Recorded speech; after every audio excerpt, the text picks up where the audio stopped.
السلام علیکم ورحمۃ اللہ وبرکاتہ۔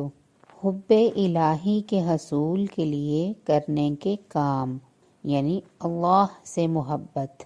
قرآن کریم کی تلاوت اور اس کے معنی مفہوم پر غور و فکر اور تدبر کرنا، فرائض کے ساتھ نوافل کا اہتمام کرنا، ہر حال میں زبان، دل اور عمل سے اللہ کا ذکر کرنا، اپنی پسند اور خواہشات پر اللہ کی پسند کو ترجیح دینا، اللہ سبحانہ تعالیٰ کی اسماء و صفات پر غور و فکر کرنا، اللہ سبحانہ و تعالیٰ کی عطا کردہ نعمتوں پر نگاہ رکھنا اور اس کا شکر بجا لانا، اللہ کے حضور دل کو انتہائی انکساری کی حالت میں پیش رکھنا، آخری تہائی رات میں اللہ کے حضور مناجات و طویل و قیام کرنا، نیک لوگوں کی صحبت میں بیٹھنا، ان تمام اسباب و ذرائع سے اجتناب و اختیار کرنا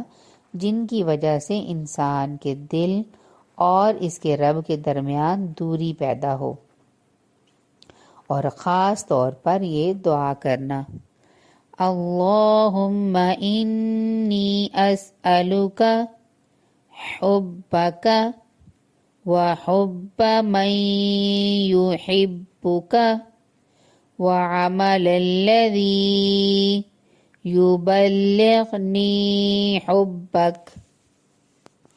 اللہ تعالی ہمیں یہ سارے امور پر چلنے والا بنائے۔ جزاکم اللہ خیر۔ السلام علیکم ورحمۃ اللہ وبرکاتہ۔